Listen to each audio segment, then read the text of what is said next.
Welcome in, ladies and gentlemen, to another Tuesday live draft coverage here at the FFPC. We are covering the FantasyPros Championship today. $1 million is on the line.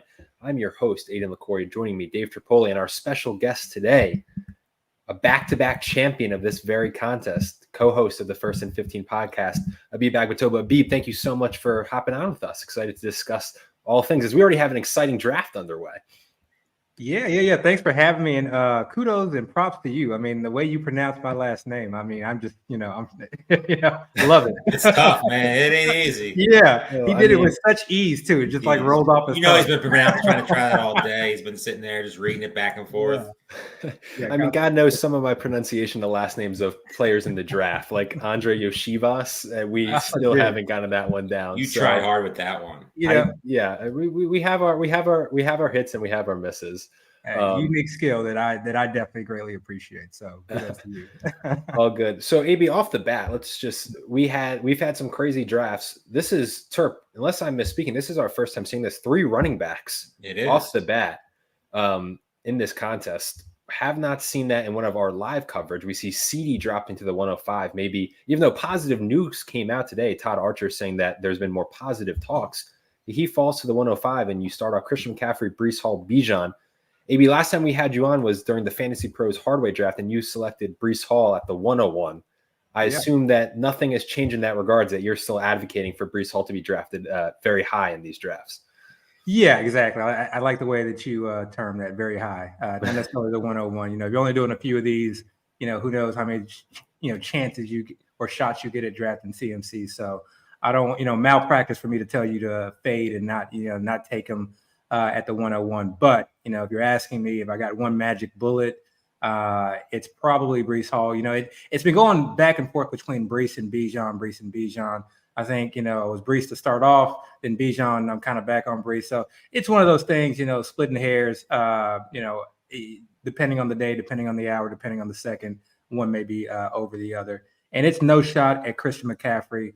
It is really just, maybe he is, out of this world and unworldly as far as being able to manage that many carries and then going deep into the playoffs. It's just a lot. So I just feel like not rolling that dice this year necessarily. Terp, let's discuss, though, CD falling. As I said, there was some positive news today, although it really wasn't anything detailed.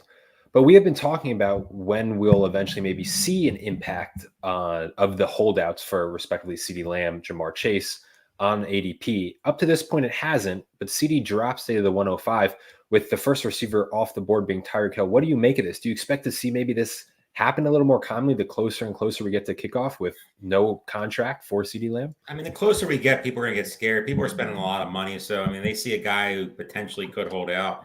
They're definitely going to, especially where he's being picked. I mean, he is right up there in the wide receiver 1 conversation. In most eyes, he is the wide receiver 1, if not the overall player number 1.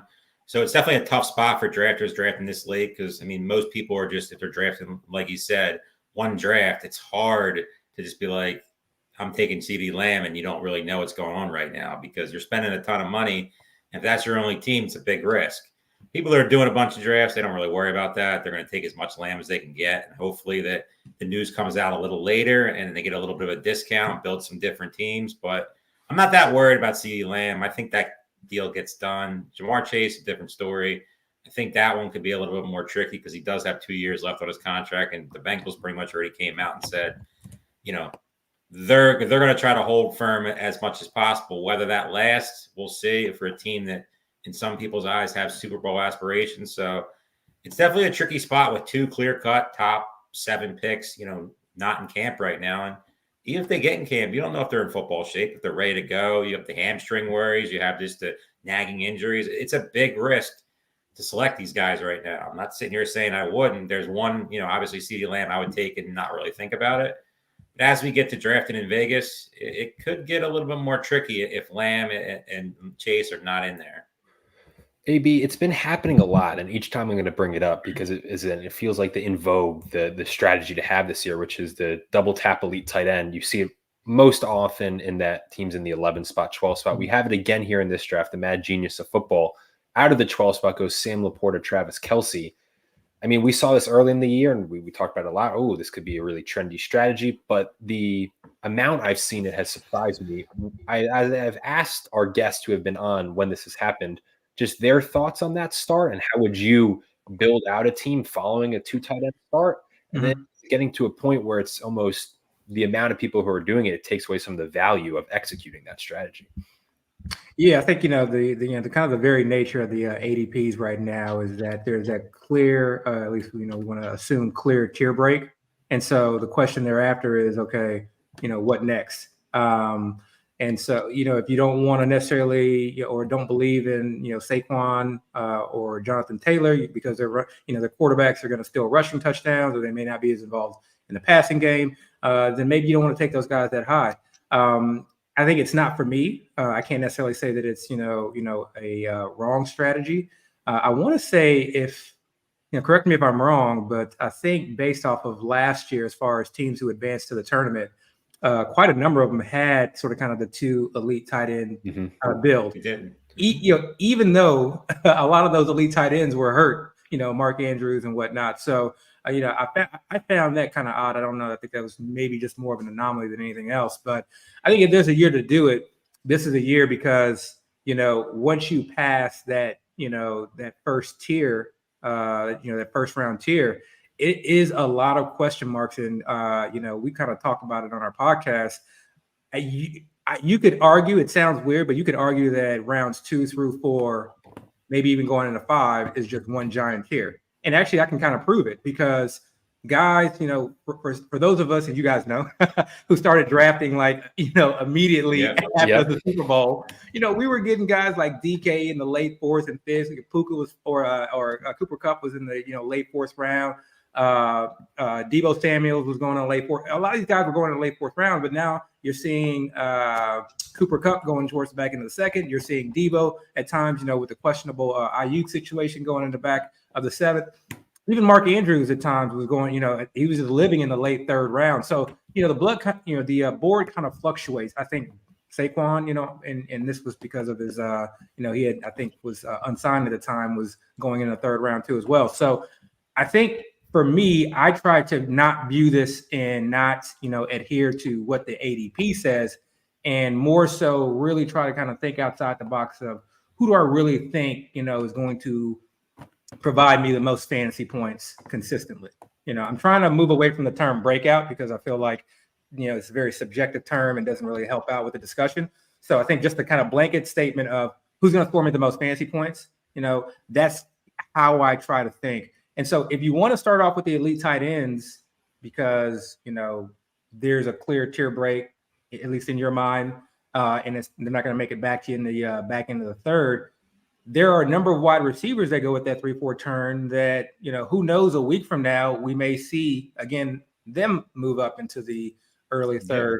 And then running back has just been pushed down the board. So there's tons of running backs. If you have a couple of dart throws or guys you really believe in that so-called dead zone category. So I think it's definitely feasible. It's just not for me because I think I have guys in that range who I just prefer more. Turp, I got to ask you here in this middle 2nd. It's a name that we haven't discussed a lot on the show because the offense, quarterback wasteland in Las Vegas. I'll say it like that. But Davante Adams goes at the 205, a little bit earlier than we have been seeing him. There was rumblings last year too, but there was the rumblings are growing. Hey, if the Raiders get off to a slow start, Davante Adams is going to be a very trendy, a very popular trade candidate mid-season.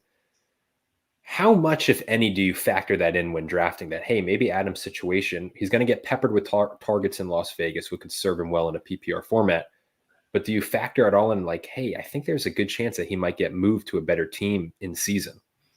I don't have much Adams this year. I just think with Minshew, I was hoping Aiden O'Connell got the job. I just felt like it was just a better spot for Adams to get targets and get peppered and all that stuff. And I know Antonio Pierce is a coach that is the hot name and everybody seems to like him, but we don't know if they can coach yet. He's a rah-rah guy. He's a guy that's a leader of men. He reminds me a little bit of Mike Vrabel from the Tennessee. We don't know. The jury's still out there. Is he going to be a good football coach? Did he hire the right guys to run the offense? And we all know who he hired to run the offense, and it's not a ringing endorsement. So I worry about Adams this year. If you're telling me Adams versus Harrison, Adams versus Olave, or Adams versus London, I'm taking every single one of those players over Adams. What you're saying about the trade is definitely a possibility. If you're a multi-enter, 10, 15, 20 plus guy, you're definitely going to have some Adams just for, if you like him, great. But if you don't, you're going to have one or two teams just to protect yourself for something like that happening. And also the range of outcomes is, I could be totally wrong, and Adams could get his 150 targets and do exactly what he's been doing year in and year out. But a year older, an offense that doesn't really excite me, in a division that, I don't see any way how the Raiders aren't right there with the Broncos and the Chargers just battling for scraps when Kansas City just runs wild on them. So I'm out on Adams. He doesn't really excite me this year. The trade is also, let's just say he goes to the Jets. Does that really help his value that much? Everybody talks about that, but Garrett Wilson ain't going anywhere.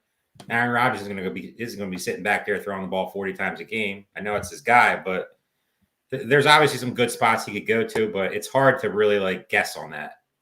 Yeah, I'm in agreement with that too. And even I think that trades are always kind of who knows. It's the rumors usually never come to fruition, but I think kind of along those lines and in that realm is the idea that he is an older receiver, potentially on a team that is not playoff bound. And so when you get into the money weeks in these tournaments, I really get worried about older guys who, are on bad teams, because those are just the easiest spot to sit those guys. You got a grade 1 ankle that otherwise in any other year when you're competing, you would play through. But hey, we're losing. We're not going to make the playoffs. Let's increase, our draft capital and move up in the draft and kind of tank, these last few teams. Keenan Allen was like a perfect example of that last year. And I had a ton of Keenan Allen. I was super high on Keenan Allen. And I couldn't predict, the Chargers just, dying literally as far as, all of their star players suffering injuries. But, that was just a situation where, he was I think I had read multiple reports that if he was, or if they were in contention, that he likely would have played those last few games. So on a bad team, that risk is significantly higher. Just want to get real quick. There was a question. Terp, someone in the chat says, "Is Amir, does Terp get better looking every draft?" He does. I do. I just want to say there was a question about why it says that we're in the 9th spot when we access the draft board. Whoever signed up first for the draft, it's going to read us as them. So just wanted to clear that up. Abib, I got to ask you though. Devon Achane is one of, I think, your fantasy experts' favorite player. Like whoever, polarizing. Everybody is all over with him. But in best ball, me and Turpo said in best ball, it's just a lock, mid to late second. In Fantasy Pros Championship, when you're matching week to week, he's all over the place. He falls to the 310 today, which is the lowest I've seen him go in a while. That's phenomenal value. Team 9 is having Team 10 is having an unreal draft, in my opinion. Ridiculous, just based on that alone. So far. Very jealous right now. Yeah, but could you give me your thoughts when concerning just the Fantasy Pros Championship? And as Turpo says, you got to press that button each week. Where are you at in Achane? Click the button. Click the button. Click the button. Where are you at with Achane in weekly managed format? Yeah, he's one of the guys. He's one of the. I'm just gonna call him the diversification guys. Mm-hmm. If anyone is telling you that he is for sure going to break out, he is for sure going to just destroy this year, they're just absolutely lying to you. There's no way. What information do you have that we don't have that he is just going to see 18 plus touches a game consistently? And we've all heard the efficiency arguments and that he doesn't need to be as efficient, that he's great talent, and we all get that. That's why he's in a diversification argument, because I don't want to miss out on that. So I try to get him like Team 10, love to try to get him after value. If I feel like I'm significantly underweight, then I'll reach for him a bit. But in no way or shape or mind is he a guy that I am trying to be super, super overweight on. I just can't make that argument. Team 10, wow. But yeah, so for me, having a draft, one of the best I've seen. Having a draft. But to get to your point, like you said, the best ball, and that's the tough thing is, so many people are playing best ball this year. It's hard to kind of, keep that dichotomy or keep that sort of kind of. It's very difficult. Yeah, realms separate. But It is going to be tough. And so I think for me, when I draft A-Chain, he is a locked-in week-to-week starter. I'm going to take the low, the lows with the highs, because the great thing about Fantasy Pros, the main event, and FFPC in these tournaments is that you get rewarded for having the high points. And so what you don't want is, like, if you drafted him like last year, I think a lot of us were high on him last year. And even through the injury, we were just like, gobbling him up. That first game where we kind of like had a, inclination that he was really going to get significant snaps, a lot of it just threw him in lineups. We were like waiting so long. We were so eager. And he just exploded that game. And if you kind of waited, you lost those points. And so, it's like drafting guys like this where you're kind of playing this game and you're not quite sure and you can't like battle through the lows and then you sit them on a high is actually a major negative for your team, because now you're competing against teams who had a better starter week to week or was more consistent, and against teams who did draft A-Chain and who got those points. So you have to be like very, very cautious and careful with guys like this who have these wide range of outcomes. And, of course, who knows, maybe, Mostert gets hurt and he kind of solidifies, 15 plus touches a game or something around that, then it's, all for naught. But I think it's definitely something to consider. I don't want to be out on A-Chain. That's for sure. He's too risky of a player to be out on. I mean, if you're wrong, you could be real. Like if Mostert gets hurt early and he gets that, he could break the slate. And if you're out, you're going to be in a world of trouble where he's being drafted. Terp, I got to ask you specifically, when you're drafting A-Chain, are you more worried about him getting hurt or Mostert or Jalen Wright stealing touches away from him and limiting maybe his upside? I can't really worry about like certain players being injured. I mean, you're betting on A-Chain to break the slate where you're getting him. There's not many people that are getting drafted in this range that has in their range of outcomes running back one upside. Everybody says it's the McCaffrey, Hall, Robinson, maybe Jahmyr Gibbs with a Montgomery injury.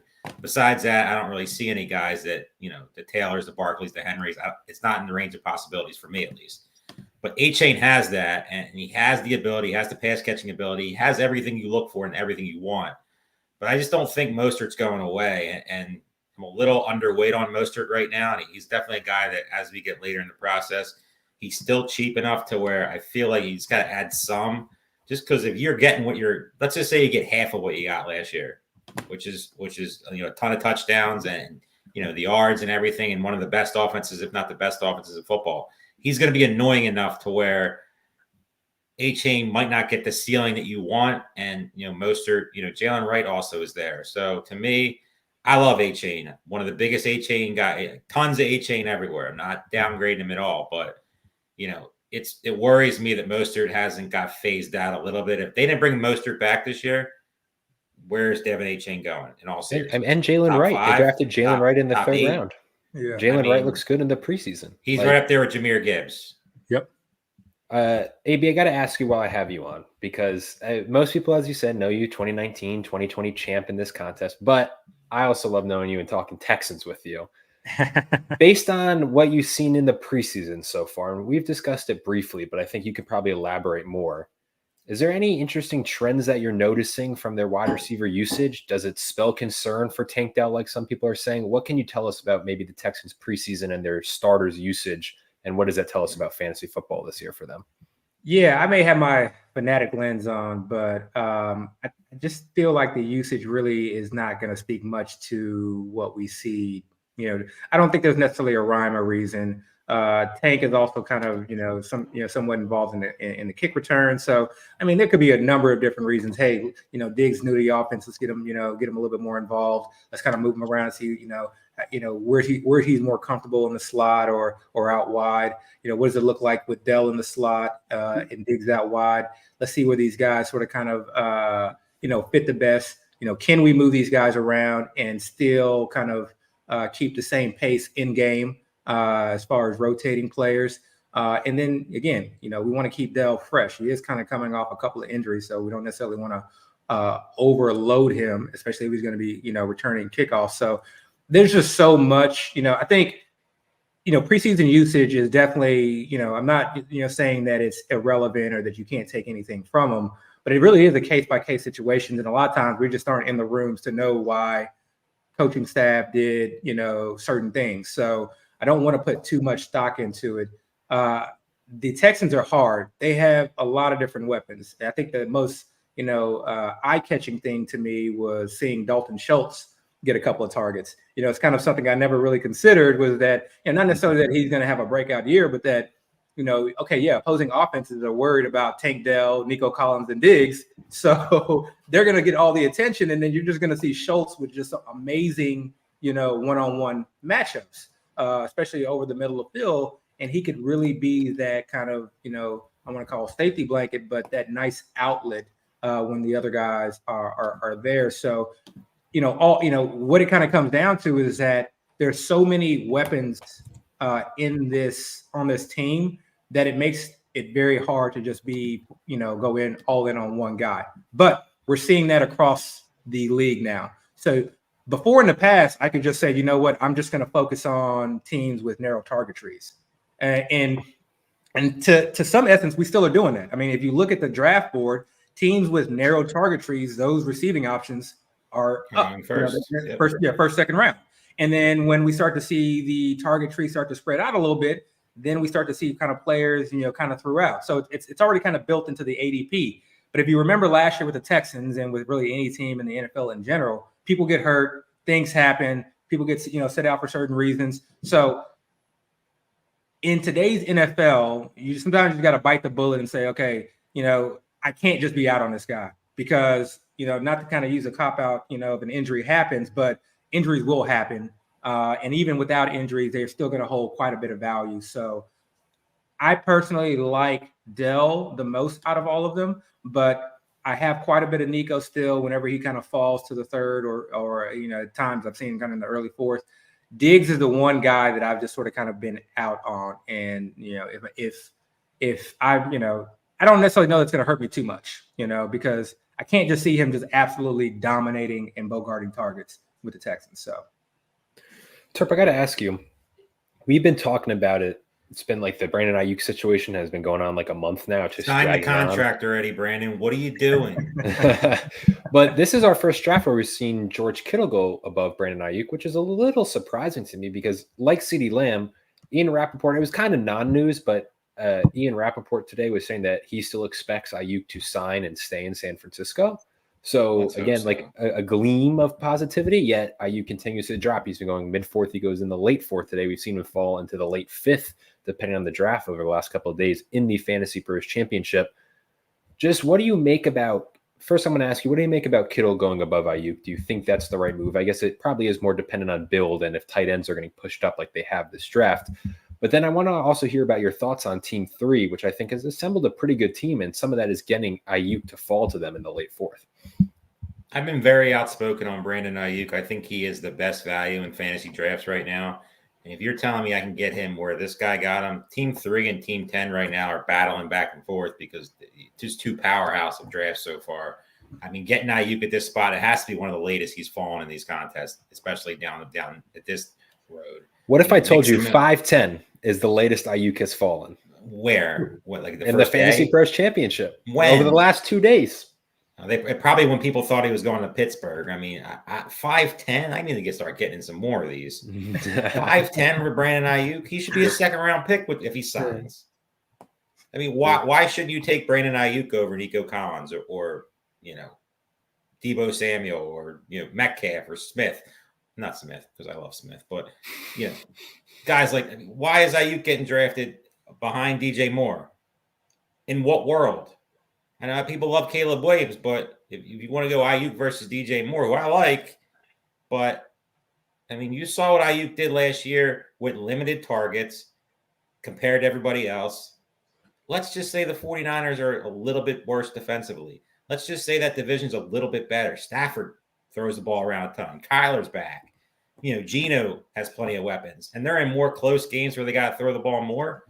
Ayuk just makes so much sense. And I know, people are worried if he gets dealt to Pittsburgh, it's a wasteland for everybody involved. It's the worst possible scenario. But I don't think that's going to happen at this point. I mean, every sign points that they're going to be back, that he's going to be back at San Francisco. So if he's back, in my opinion, he's a second-round draft pick. And you're getting him in the fourth round right now. I like George Kittle, and George Kittle obviously has that spike week, final 3-week potential that you look for in the tight end position. Draft him a ton, but he should not be going above Ayuk.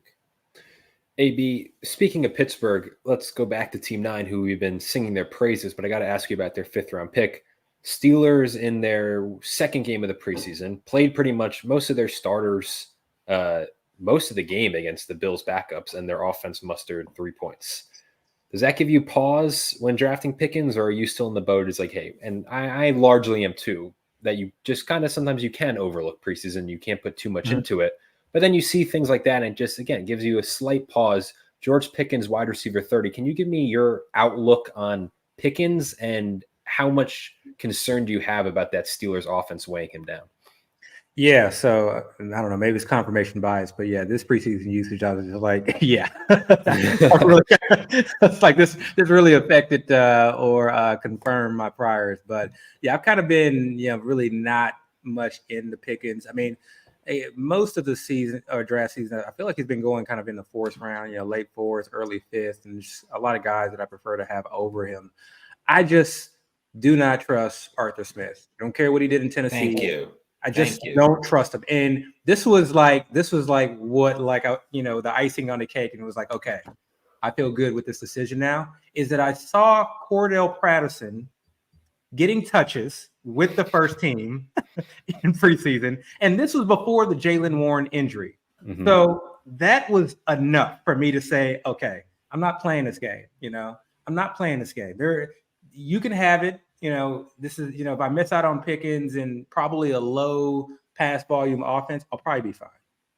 If he beats me, he beats me. I love George Pickens. I mean, I love the player. I just hate the situation. It's just really what it comes down to. Arthur Smith is a fantasy wasteland. I mean, we saw what he did last year with Pitts and London and Robinson and all those guys and all the scrubs that got, touches over those 3. I mean, I've been very outspoken on Arthur Smith. I'll never say anything nice about him. I don't have much Pickens. Again, love him. But if Ayuk got traded there, I can't think of a worse possible scenario. I think Ayuk just turns into undraftable. Pickens undraftable. I mean, who's throwing the ball? Russell Wilson? I think Fields will eventually take that job. But even if he takes that job, what makes you think he's going to turn, Pickens? And, I do like Freiermuth. Freiermuth is one guy that I am targeting on that team. He's cheaper, after these elite guys and the second tier behind. But I mean, that division is going to beat the crap out of them. I know Pittsburgh's always a gamer and they're always there, and Tomlin, they're tough and all this stuff, but they could have hired anybody. Why Arthur Smith? They go from the stiff they had last year to Arthur Smith. I mean, it's just mind blowing to me. So Team 10, Terp, started off amazing, and then massive mistake. The chat was mentioning, probably rightfully so, but hey, to each their own. There was a point, Terp, I think even a week ago, where Jalen Hurts was QB1 by ADP. He had passed out. Yeah. Now he's QB3. It shows how quickly ADP can change. Josh Allen has kind of reasserted himself, and one Patrick Mahomes behind the back throw has pushed him to QB2. Team 10 had a chance to take Jalen Hurts as QB3 at the 5-10 to stack with A.J. Brown, and they go with Joe Mixon. Is that the colossal mistake? I like Joe Mixon. No negative thing. He's going to be very good this year, but you cannot pass up Jalen Hurts there. I mean, let's just think about the game theory thing of it. Everybody's going to have a Brown or Smith with Hurts. You're not going to see many naked Hurts. When you're talking about stacking, I know it's not as important as it is in best ball, but 5th round, where people mostly are taking him in the 4th round, you're getting a gift with A-Chain falling where he did, with Garrett Wilson falling where he did. You could have paired it with the QB1 in my eyes and in most people's eyes this year, and still got a Deontay Johnson. I mean, you could be just writing that check right now with Jalen Hurts. And hey, there's plenty of other options out of there late, but the Kellen Moore offense with Brown, who I think could be the wide receiver 1 this year, with Hurts, I don't know how you pass that up. Yeah, the chat was kind of buzzing about that. My guess is he thought, hey, maybe he can push it, and the guy next to him, why would he take him? But like I said, best ball, you can get away with that a little bit more because people just like stacking, and that's all they care about. But in these managed leagues where you have to click a button, I'm perfectly happy clicking Jalen Hurts every single week. And to pair him with A.J. Brown, man, that's a dream final 3-week scenario with all the upside else that they have on this team. So AB, I'm personally happy. I'm personally happy because now I don't feel like I just wasted a lot of money drafting these teams. If he would end up with Hurts, seriously, he ends up with Hurts, and then I'm depressed. Johnson or Godwin or Ridley or something like that. Watch out, because I mean, it's got to be it's got to be one of the favorites in this contest so far. And we only see a small amount doing these streams, and then looking on Mojo and stuff like that. And obviously, you see like Stack Finder and all that stuff. But like, geez, Hurts. Man, I would have been real upset I wasn't in this draft. So, AB, we had discussed how maybe it's not your preferred strategy, but the kind of the elite tight end double tap. So we obviously talked about Team 12. They did it in the first and second round. Mm-hmm. Team 7 also found a way to get it done with Mark Andrews falling a bit to the middle third with Trey McBride. If you could look at those teams between Team 7, Team 12, they each started with 2 elite tight ends, although as Team 7 was able to secure Jamar Chase first. Which build are you feeling better about right now out of Team 7 and Team 12? Yeah, if I'm kind of looking at the build, kind of independent of the actual players picked, that makes any sense at all. I think I like 7. I prefer 7. You get an elite wide receiver. So there's, kind of no question marks there, at least, all things considered. And you still get 2 elite tight ends. And this is kind of, where I've done this before. And so when I do it like this with the idea, okay, Mark Andrews is following a little bit more. If this is a year he breaks out, boom, this is the elite tight end, combo team that could really differentiate itself from the field. And then, you kind of get a running back there that's just in that tier, which is probably ideal. And then you fill, you fill in with 2 other wide receivers in this range where, again, most of these wide receivers are going to finish as wide receiver 2s and 3s, but the reason we're drafting them here is because some of them are going to finish as wide receiver 1s. We don't know which ones. We kind of have our pick and shoot, but you just want to get a couple of them. So I love this. I love this bill. When you kind of miss out on some of the elite quarterbacks or decide to pass on them, there's no worry. There's no issue there because there's just so many late. So if there's ever a position where I'm like, going through a unique build like this, and I know I'm going to be, struggling to fill out, 2 or at certain positions.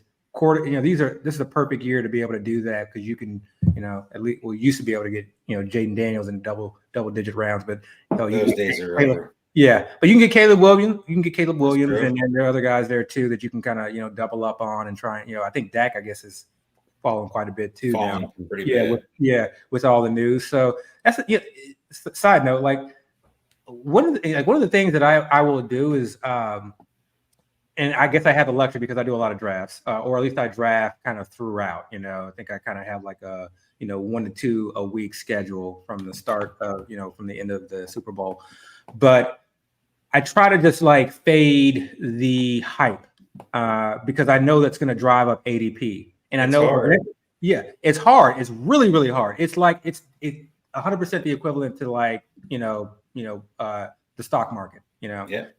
So if there's hype on a player, okay, hold off. I know I'm going to be drafting. Anything can happen. At the very least, hype fades. It's rare that someone is just hyped up throughout the entire offseason. And then there will be a new fantasy darling that will sort of kind of take its place, and that guy will fall. And so let me get him at ADP so I can start building these combinations. I don't know how I got on that topic, but yeah, I think I prefer Team 7 because they did not put themselves in as big a hole as Team 12 did. AB, I got to ask. So ML in the chat was saying he was listening to one of your First and 15 podcasts, and he was saying you're high on Tank, and he wants to confirm that one of your co-hosts is high on Tank because that's just he's saying that's music to his ears because he's high on Tank, and it's just the confirmation bias is already doing something right here. Yeah. No, I mean, let me put this into perspective. Okay, I'm not high on Tank. I like Tank. If I was high on Tank, I would be taking him ahead of ADP. Guys that are, typically when I say I'm high on guys, it's that I think that they're going way past ADP. And I'm just, just because by the nature of it, I just can take them and I know where they're going to go. So I'll just take them just a little bit ahead. So for instance, like a month ago, I was very month and a half ago, very high on Chris Godwin. So I was just kind of take him. Then his ADP moved up. I've been high on Calvin Ridley, and then his ADP moved up. I've been high on Deontay Johnson, and then his ADP moved up. And so I'm kind of running out of wide receivers that I'm high on in that area. So now I know I need to change my build. But I'm more high on guys because they are going past ADP, and I think they can significantly outbeat their ADP. So Tank, Dell can definitely outbeat his ADP, but as far as my confidence in that, I can't put a percentage on it, but it's enough for me to say, okay, yeah, I want to draft Tank Dell. I want to have some shares. And if I got to choose one guy to fade, it'll be Diggs. If I got to choose one guy to be a little bit overweight on from the Texans wide receiver room, it'll be Dell. And yes, Deo is high on Dell. He has him above them all. Terp, I got to ask you. So Jonathan Brooks' injury hits, and the news now probably like three weeks ago almost that he's going to miss a couple of weeks to start the season.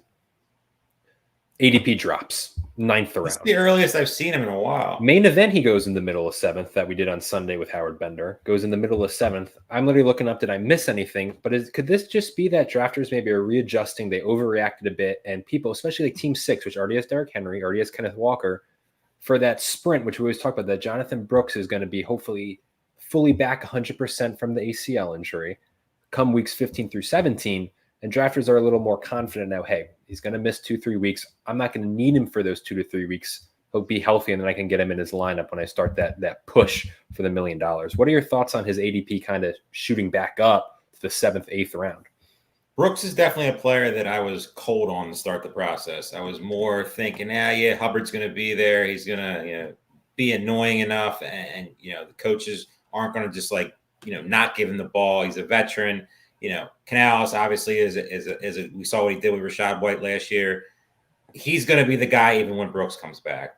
But as the draft process has gone on and Brooks has got cheaper, he makes so much sense. And if you can get him with the upside he possesses, could this be a Breece Hall situation? And if it is, we're looking at, you're talking about the money rounds in a contest like this. It's deep with when you're going to be battling against a ton of other teams.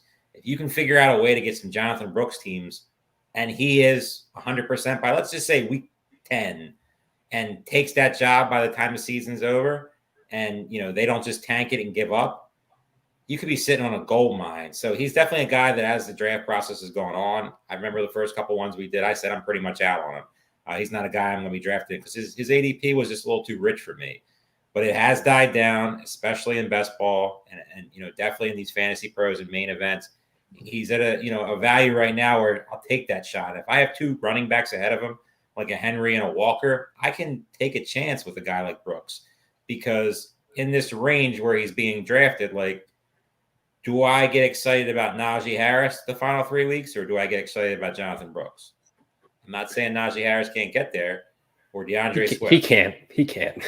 I can confidently say that. But he's annoying enough to where it may be. Yeah. But the most Jonathan boring Brooks, 1,000-yard rusher every year is he Najee could be a Harris. top 5 fantasy player by the end of the year. It's in the range of possibilities if everything the coaches are saying about him and they take it slow, and he's not really, you're not going to use him for the first, let's just say 7 weeks, 8 weeks. Probably not going to be in your lineup. But if you can figure out a way to navigate all the potholes and figure out a way to get through and get to the money rounds and get to the championships and all that stuff, Jonathan Brooks could be a guy that if you're sitting with him, you could be sitting on $1 million ticket. AB, you got anything on Jonathan Brooks? Yeah, no, I've kind of just been drafting him throughout. His ADP has never really been, hard to stomach. The 7th round and later for me, typically, I'm kind of really liking the build of my team. And, that 7th through 10th round, you can still find quite a bit of starters. And then even after that, especially when it comes to the running backs, just kind of given all the ambiguous situations, there are a number of starters that you can kind of go after, or at least guys that can kind of, hold down the fort. Even if you miss out on a Chuba or you don't necessarily believe in Chuba Hubbard's talent, they're just, the Chargers backfield, the Dallas Cowboys backfield, Javonte Williams was going super late for a number, of weeks. So there's just a lot of guys, the Tennessee backfield. You can kind of go on and on and on. Washington. Yeah. And then you can, yeah, exactly. There's a ton of backfields out there that are going to make people a lot of money if you get it right. Exactly. And you don't even have to get it right. You just kind of need them to, yeah. And we always kind of talk about it, the best position to be weak at is that RB2 position. So, those builds typically work out for a reason. Team 3, man. Oh my God. What a draft so far. Jesus. Maybe could you go into that a little more, though? Sorry, Turk, I think it's a good point. Can you discuss a little bit more about why it's best to have your weakest position be that RB2? Yeah. I think, historically we've kind of seen that position suffer the most injuries, but also we just miss out quite a bit, when it comes to the RB2. That's where the whole kind of RB dead zone has kind of come into play. And that dead zone is kind of expanded and shifted in certain ways, but it's those guys go there because they're question marks. If you're elite and you're going to get the ball, you're going to go in the first round. Otherwise, you got a bunch of question marks. So, which means that sometimes you're going to hit, sometimes you're not. But I think also, when it comes to injuries, and it just kind of comes to the build of the team, and that's the nice thing about FFPC is you don't have to start 2 wide receivers. But I think some of these wide receivers to me just offer a lot more upside, whereas the running backs, they can offer upside, but so can guys going in round 10, 11, 12, 13, 14. I think it's really, really hard to find, wide receivers that go that late. This, coming from the guy who drafted a bunch of Puka last year or had him. But I just think that's just kind of a rare situation. But I think it's really, really hard to find those guys who can potentially break out the wide receiver position, and the running back just takes an injury or just takes us, not being right on who we thought was going to be the lead back in that committee. Hey, Terp, you drafted in this and you didn't let me know? Team three just it has me excited. I mean, this is all of your guys. Literally all of them. I mean, you can go to outside of T. Higgins. I would just be thrilled about this draft in every aspect. I mean, Waddle, Ayuk, where you got him, the rise of Worthy, Christian Watson, who's my love affair, Chase Brown, who obviously, another one that I just dream to get in most drafts. It's really, really hard to not love the draft. I mean, they are probably one of the best drafts I've seen so far. I mean, you get their RB1 with Bijan, in my opinion. I mean, it's him and Breece Hall to me, right there, neck and neck. You can take either of them, and I'm not going to, I think McCaffrey's right there too. I mean, like you said earlier, I mean, if you're drafting one, you probably should mix in some McCaffrey. If it's a one-team situation, it's Bijan or Hall. For me, it's Bijan. Geez, Brian Thomas, this keeps getting better and better. I mean, where is the downside? I mean, he can figure out quarterback in so many different ways. I mean, geez, that is a very, very well drafted team. So, that team is definitely one that I'm going to check mark here and see how they do throughout the season, because the depth at receiver, you can pretty much stop at receiver right now and just pound the other positions and watch out.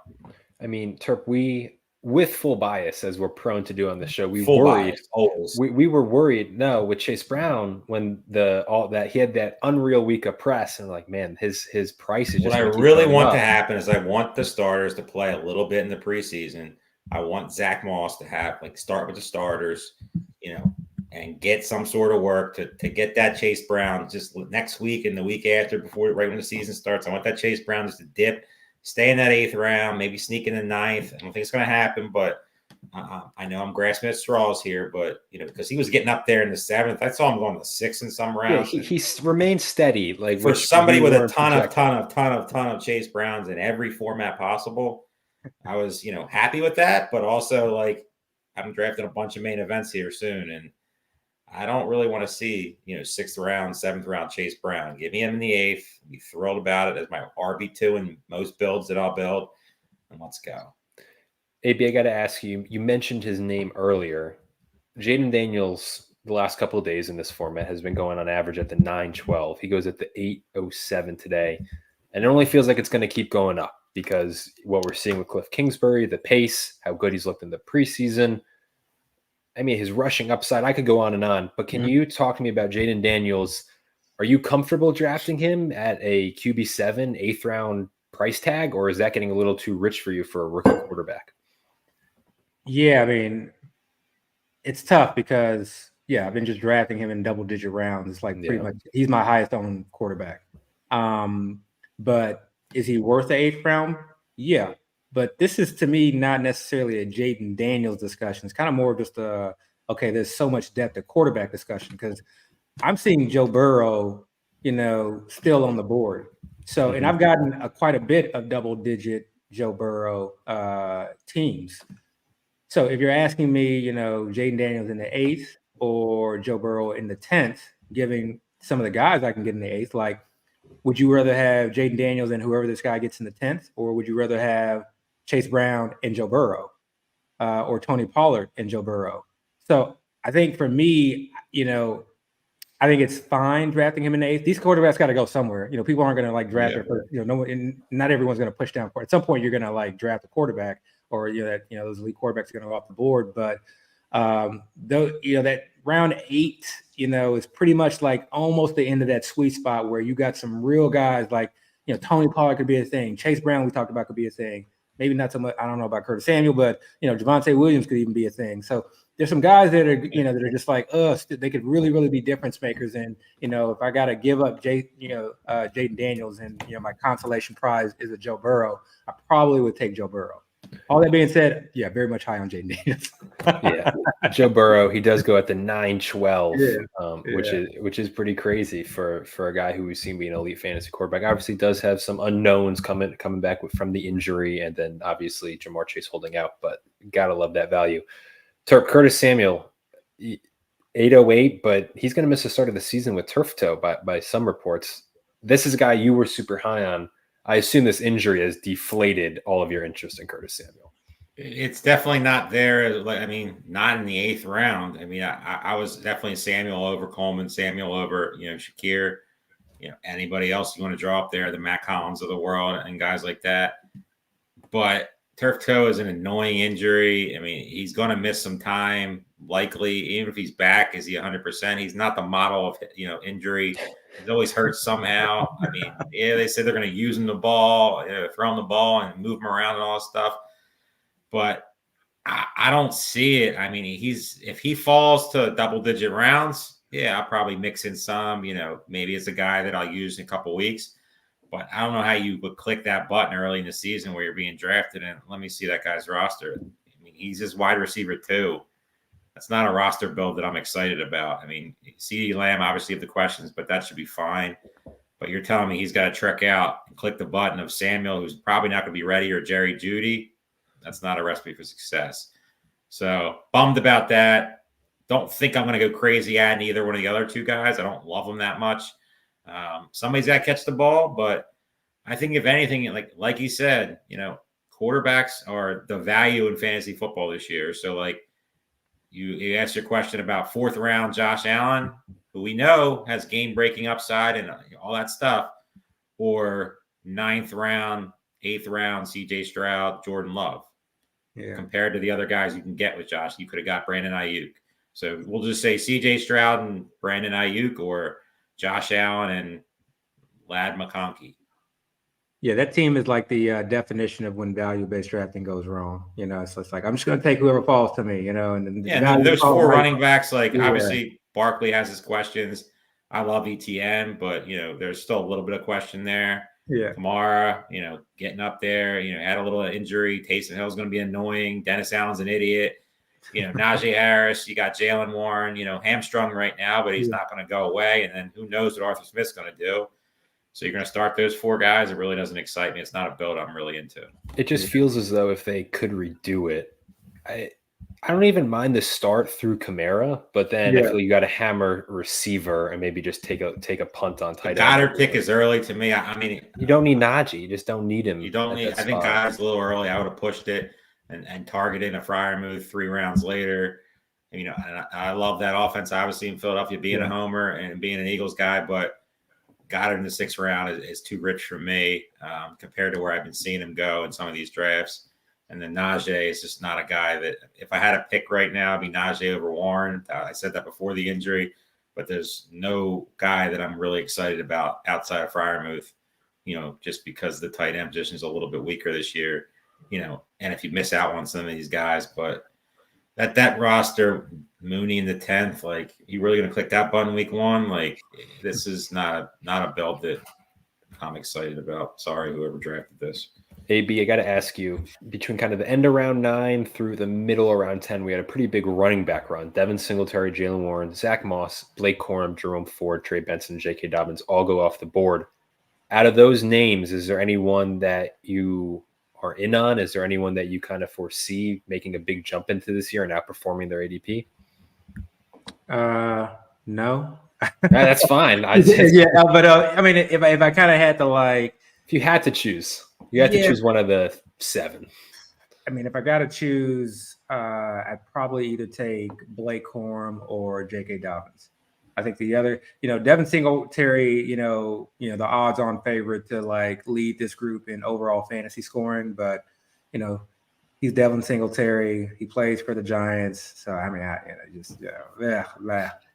never been a Jaylen Warren guy. He's already injured, so just never been a Jaylen Warren guy, to be quite honest. Zach Moss, I don't know. He could, split carries and, he could be the 1A. I don't, that I guess there is some upside there.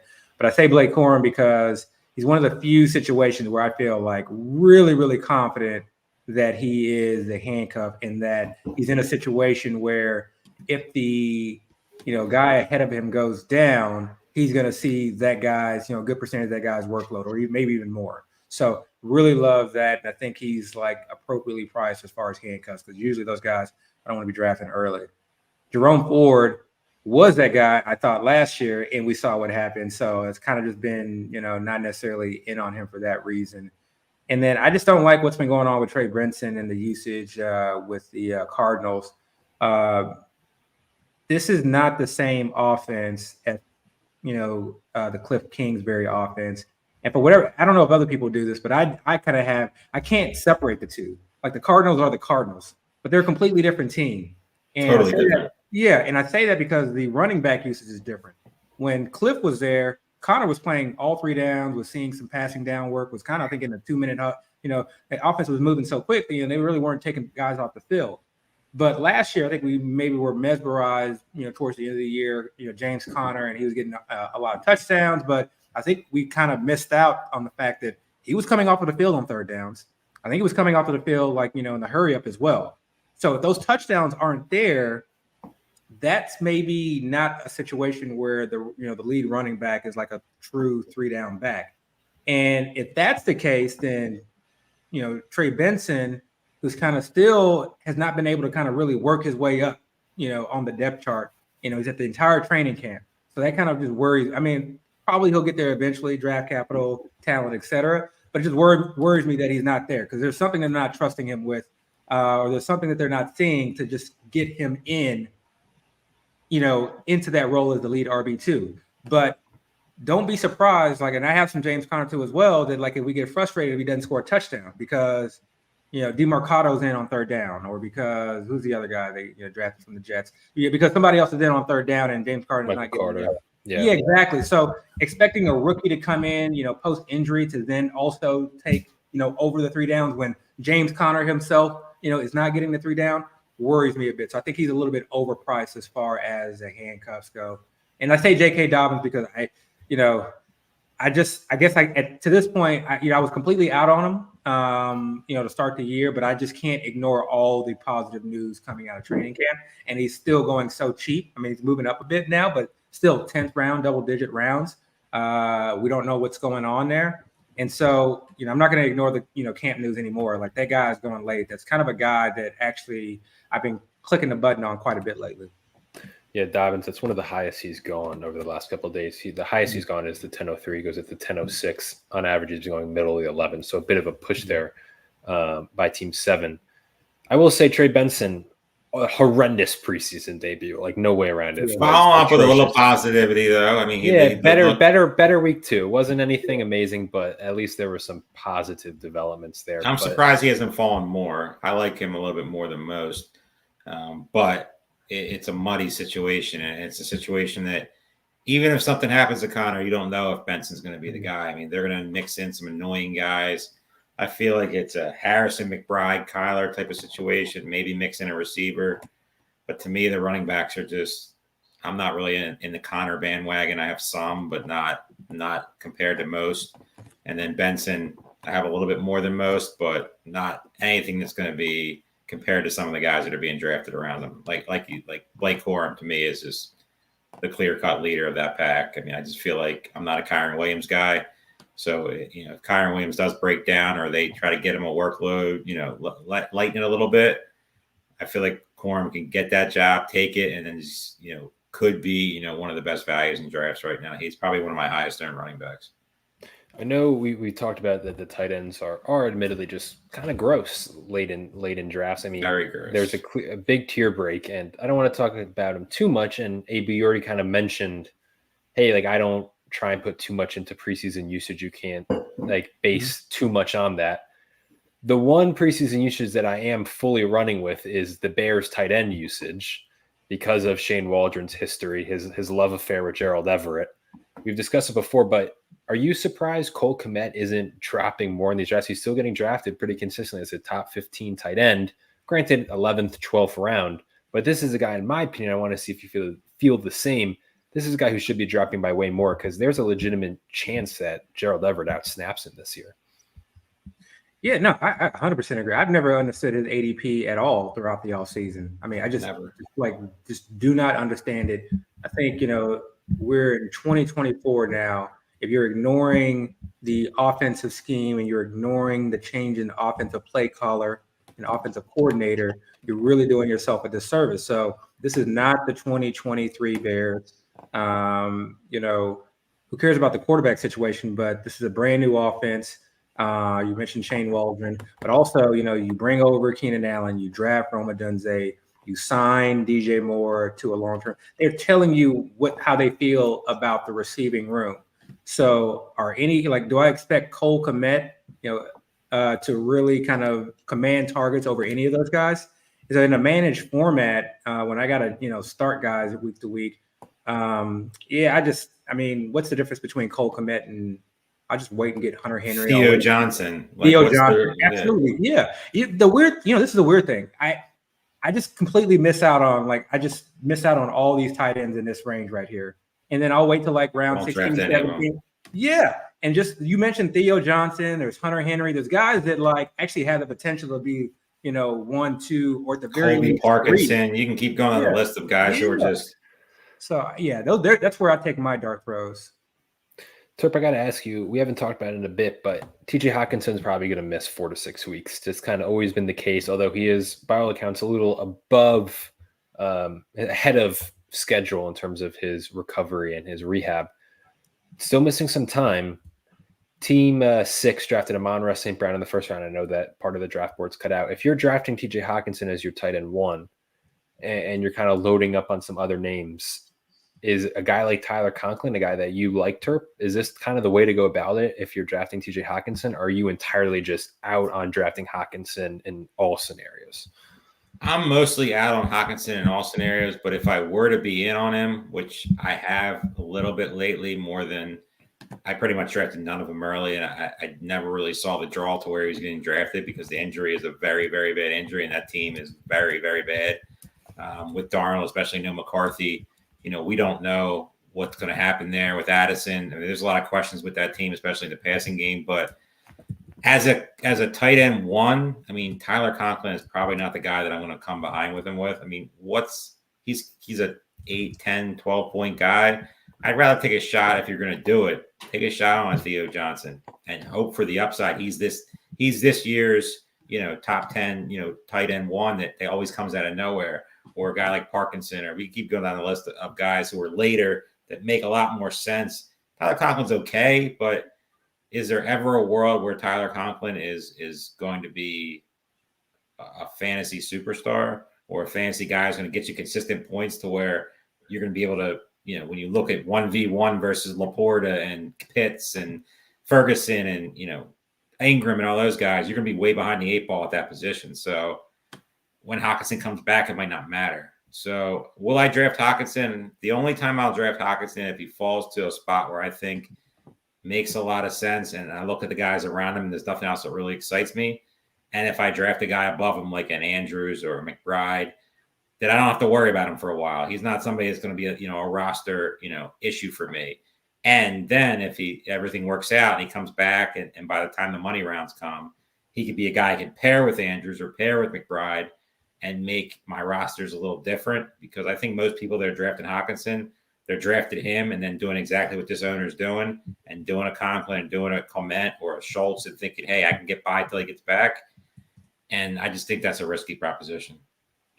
AB, I know you got to get going, so I'm going to ask you one maybe general question. If you're maybe talking to someone who's just starting out on the FFPC or just a player who doesn't have maybe the experience you do, if you're giving them like one thing to like one bit of advice, what's that advice to newer players to the FFPC? Like, what's your words of wisdom to them? Yeah, and this is just kind of a general advice, is to really understand the format, okay? Understand everything about the format. Understand that you start only 2 wide receivers. To me, that's really an advantage, like if you can kind of appreciate that versus, because so many other formats, especially best ball, you have to start 3 wide receivers. So the game just changes. I only have to start 2 wide receivers. 2 running backs, and then obviously the tight end premium, but I can start 2 tight ends. So I think that's important. Understanding the contest is important. So obviously, it's set up to where you can win money just in your league. You're not necessarily gonna, lose money if you don't make it to the money weeks, but understand also how you can get to the money weeks. It's not just based on records, it's also based on points.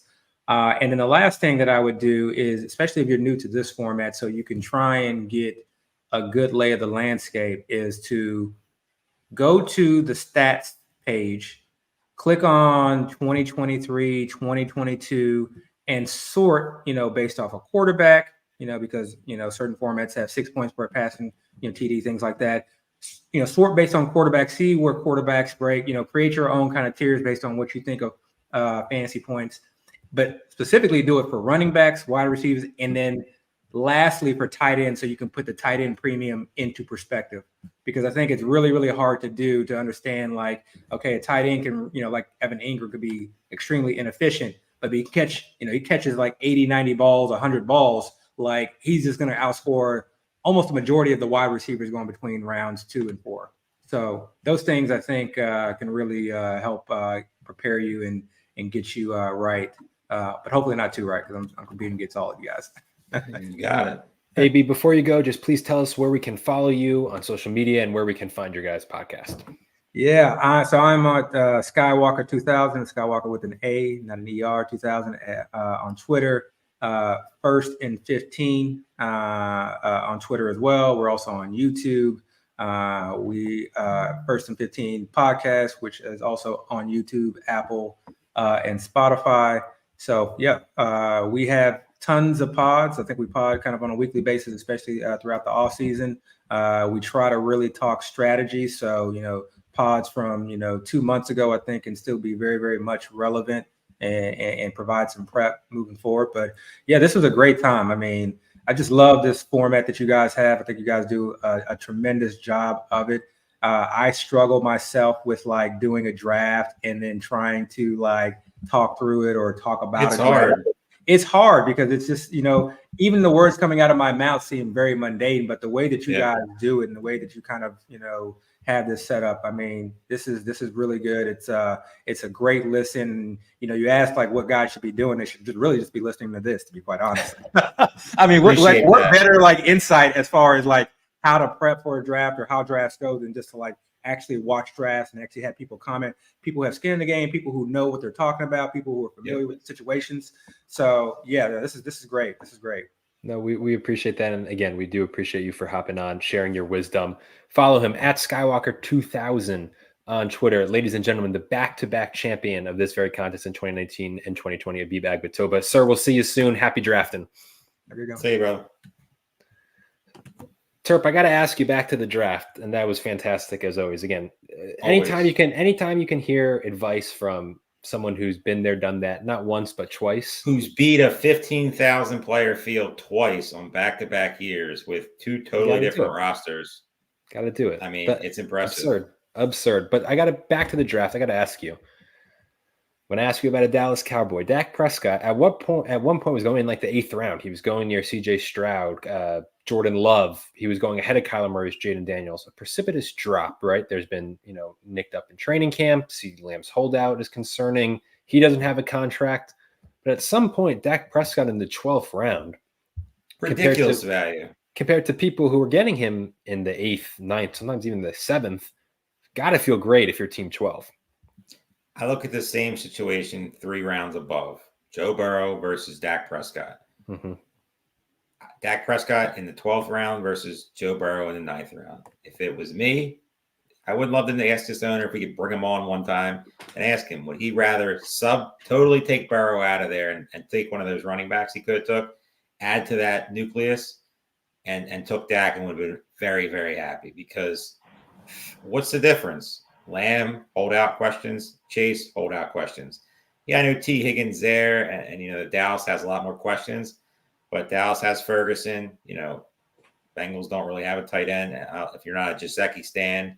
So I just think Dak brings you so much. I think they're going to need to be in more shootouts. The Commanders are better. Giants are going to be throwing the ball around with neighbors, and we all know the Eagles' offense is going to be buzzing this year. Dallas has a schedule that's very tough. They play a lot. They were the division winner last year, so they play a lot of tough teams. So Dak in the 12th round. If I'm waiting on a QB, give me Dak Prescott in the 12th round. And I hate the Cowboys, but we ain't playing, which teams I love. We're playing fantasy football to win $1 million. So you're looking at Dak versus Tua versus Lawrence versus Goff. It's not really even a question. The only interesting thing is I feel as though when you see some of these teams start off tight end, which for those who can see, Team 12 started off Sam Laporta, Travis Kelce, then they hammered 4 straight receivers. Since then, it's been running backs and quarterbacks. Usually those teams start off with 5 receivers, or they sprinkle in another receiver. Of the receivers they take in, obviously Devontae Smith, your guy. I'm assuming he's one of your Philly guys. Sean McManus was hyping up Slim Reaper Devontae Smith in the chat. Ridiculous good value right now. But Christian Kirk, usage concerns, banged up already, which isn't it's not what you want to hear. You're a big fan, but it's admittedly not what you want to hear. No. Terry McLaurin, for all the hype about Jaden Daniels. Don't understand why he's being drafted where he's being drafted. He's a guy that, we talk about some players that are being a little stale in drafts right now. He's definitely one of them. Why is he not moving up? You seem like, Jaden Daniels, it's his show right now. And a question at the wide receiver 2 position. What makes us think that Jaden Daniels is going to pepper him and really unlock what we've all waited for the years? I don't know. I think people are scared of the week 14 bye, maybe. I don't know. But besides that, he's a guy that I hope stays exactly where he's being. Because if we come and get him in the 6th round in drafts, I'd be doing backflips. So essentially, my long-winded question is: are you comfortable if you're Team 12 with the receivers they have, or do you? Oh yeah, 100%, 1,000% comfortable. Because we've talked about it's a little bit of a stale wide receiver run after, let's just say, after Brian Thomas. It gets a little Keon Coleman, Jerry Jeudy, Hollywood Brown, Shakir, Jameson Williams, Cooks, Palmer, Mooney, Addison, Myers, Dobbs, Gabe Davis, Dotson, Lockett, Wicks, Shaheed, Mike Williams. None of those names are I'm pounding the table for that guy. He's going to be the breakout. There's some potential in there, some guys that could move up, but there's no guy in there that you're I'm confident in clicking that button week 1. I just, when it comes to, their receiving core, I think it's very good. And you take these, Mitchells, you take these Burton's guys that have the upside. He can sit and wait because he's going to start 2 tight ends and 3 of the 4 receivers, to start off. I like what they did. The running back room is the question. And if the running back room pans out, Team 12 will definitely be a force in this league. Terp, noted Penguins fan, friend of the show, Sean Green's asking, and I'll leave this one to you. How do you feel about Isaiah Likely this year? Andrew Cooper said it on the show we had last week, and I agree with what he said. If you're taking Likely where he's being drafted in the 13th round without Mark Andrews, I just think it's a little bit silly. You're just banking on an injury. He's not going to have standalone value. There's just never a world in a managed league, if Mark Andrews is healthy, that you're going to be I'm starting Isaiah Likely this week and you're confident about it. Yeah, I know, there's always that 1%, 2% chance, but it's not happening. If I'm drafting Mark Andrews, I have no issues if you take Isaiah Likely because you're securing pretty much the best combo in fantasy football, in my opinion. If something happens to Mark Andrews, you have a top 5 to 10 tight end in Isaiah Likely. That doesn't exist in any other situations in the league. So if you're going to do it, I just think he's being overdrafted right now without Andrews. If you're drafting Andrews, I get it. But let's just say something happens to Jake Ferguson. You're going to click Isaiah Likely to start? You're not. You're just not. And if you are, I don't know how you do that and you have any confidence in that. So I think he's a player right now that people are just banking on something happened to Andrews, but like handcuffed tight ends is not something we've ever seen before. And I feel like people are steaming him up a little too high just for the fact that, oh, what if something happens to Andrews? But I just feel like if you're an Andrews guy, you just draft likely and then close your tight end room.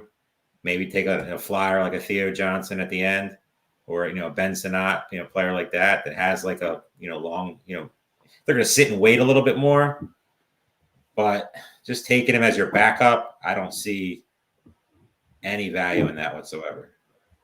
Just straight up, Rachaad White, basing it on this draft, Rachaad White at the 311 or Bucky Irving at the 1303. Bucky Irving at the 1303, and it's not close. I mean, there's never a world where I could tell you to take Rachaad White in the third round. Like Rachaad White, am I drafting him a ton? No. But, you're telling me some of the guys that you're taking over Rachaad White, I don't see the board above, but I'm going to guess, just based off my brain memory of this draft, Devonta Smith got drafted after Rachaad White. Yeah, 312. 0% chance that's ever happening. Like, -% chance. Like, there's no way I could ever tell you to do that.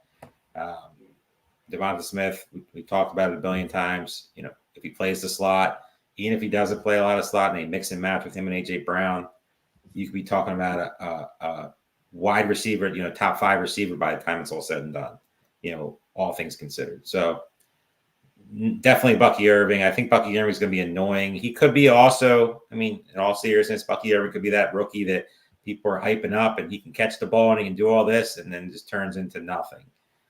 It's definitely in the range of possibilities, but with draft capital that it's, added to him, and, they seem to like him. He seemed to be having an okay camp. He's not being like pushed down like a Trey Benson. You're not seeing a lot of bad press about him. So give me Bucky Irving 10 rounds later. I think I said it before. Bucky Irving, on one hand, his college stats equate to professional fantasy football success. Like his receptions, his target share, his catch percentage, all of that, it lines up with successful fantasy players, what they produced in college. On the other side, his RAS score, his athletic score is in one of the lowest percentiles, and that bodes almost no fantasy success. So just kind of like, I don't know which side's going to win out. Wouldn't say it's been overwhelming praise, but if you compare even just some of the commentary around Rachaad White by the coaching staff, Bucky Irving is way more positive in that light. I remember when we first started doing these streams way back when in, what was it, late March, early April. I think we were high on Rachaad White. And then kind of the more the coaching staff talked about him, they draft Bucky Irving, that interest Bucky Irving was cooled. Here's some Sean Tucker hype. Talk to me about Will Shipley. He just got drafted.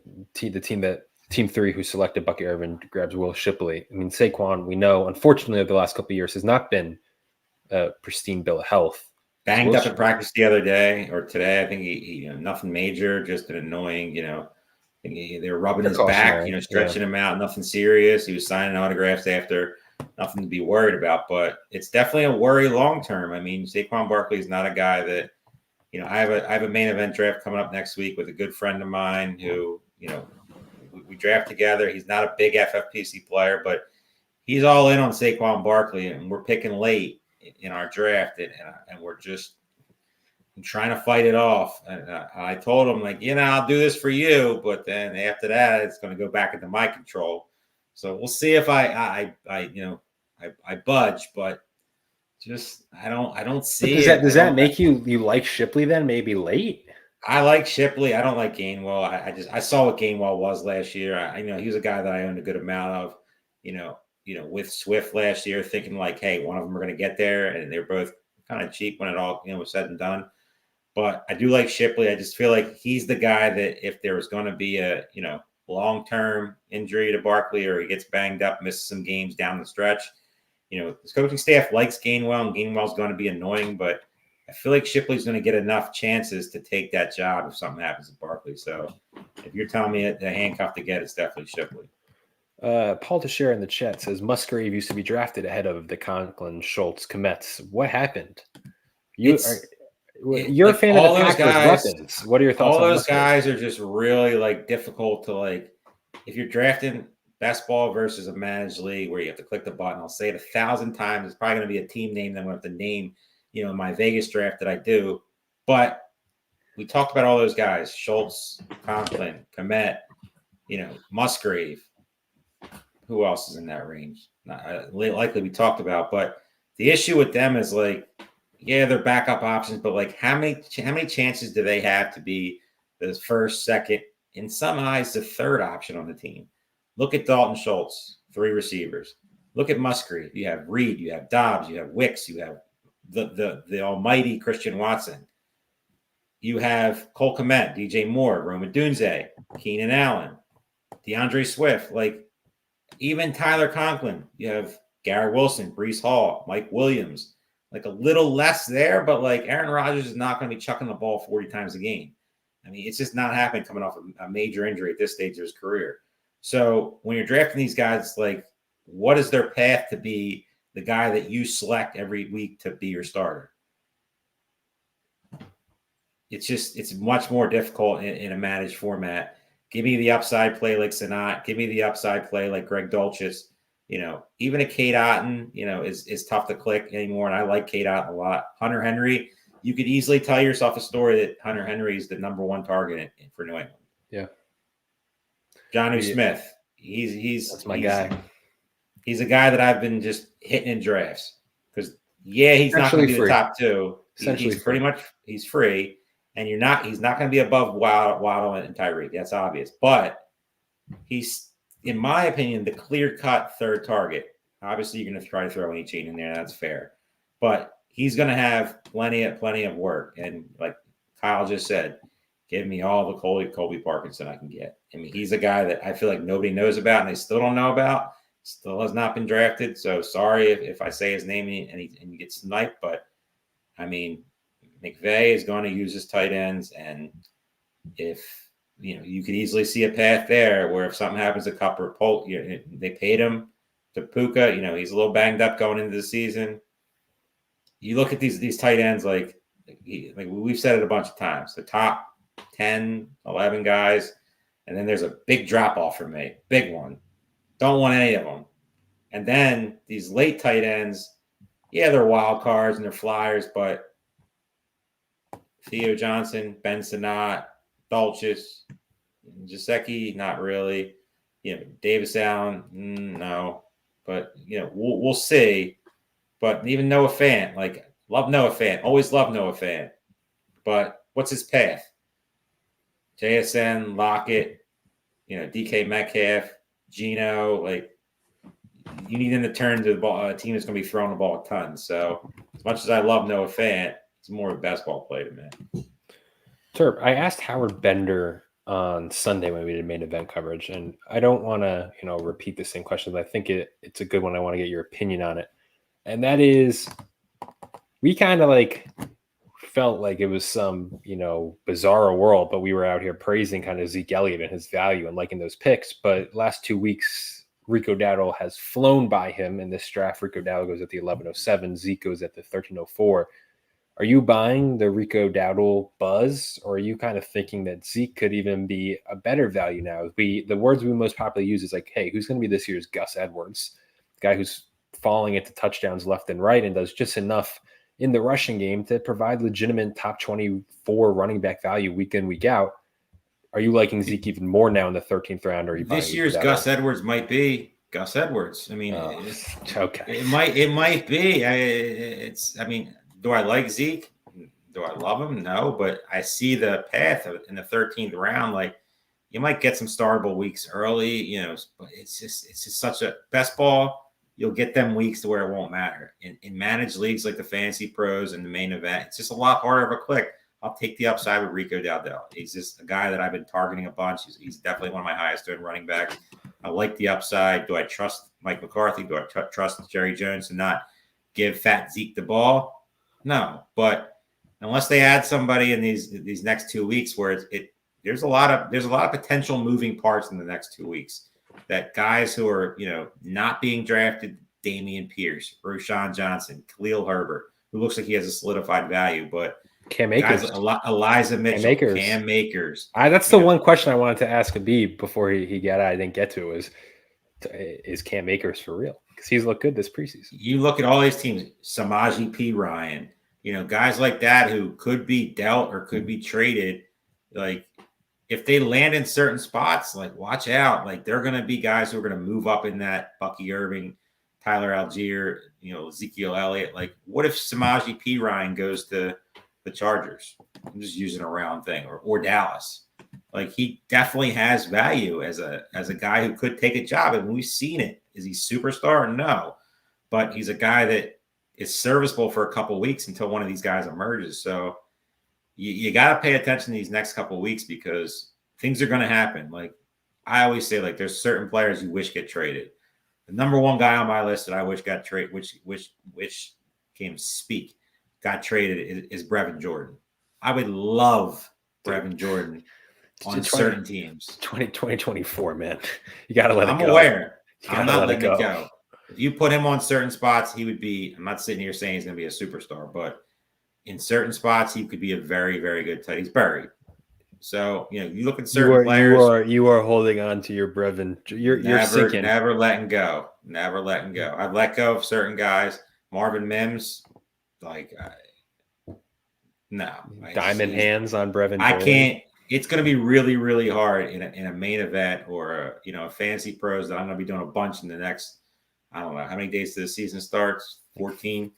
Yeah. I'm going to be doing a ton of these coming up. I don't see myself clicking many Denver Broncos buttons that are not Greg 15 days. I can't believe you sat here on August 20th, 2024 and said you want Brevin Jordan to get traded. Dude, come on. Obviously, there's some pop. I'm talking about like somebody that's a little off the wall, I just think he has ability. And I've always said Noah Fant was the guy every year. I always liked Noah Fant. Let's get Will Fuller back in the league and give him one more chance. I was never a Will Fuller disciple. I was never one of those guys. I was definitely on some of these guys who are preseason darlings, but Will Fuller was never a guy that I was highly exposed to. Yeah, while we're at it, let's just have Marquise Callaway traded as well. Give him another shot. Harris Marshall, let's go. Harris Marshall was the guy that I was on. He got like Abib said, you get hyped up on some of these preseason guys. Like I would love to pick his brain on where he's at with Kansas City because you talk about the hype of teams right now. Rashee Rice just skyrocketing up draft boards. Warranted, yes, but you look at that zone where he's being drafted, and it's great. Like if in that fourth round, like at the end, after the DJ Moore, DK Metcalf tier, it kind of gets a little not great. So if you can get a guy like Rice, who should probably be going higher, and then Worthy, could he be this year's league winner? It's in the range of possibilities. And if Hollywood Brown is out or just continues to be hurt, and if Patrick Mahomes takes a liking to Worthy. I don't have much Worthy. So Rice feels safe. We've said it. Rice feels safe. Worthy is the one where it's like he's getting pushed up, and rightfully so. But it's also the one that's, hey, Marquise Brown comes back week 2 and is completely okay, kind of reasserts himself, and they take Worthy along slowly. And then all of a sudden you're looking at those 6th round stocks and you're kind of like, oh, if you're not a Worthy bag holder like myself, you don't want him starting off well. You do not want him getting his feet wet early. You want him to struggle week 1.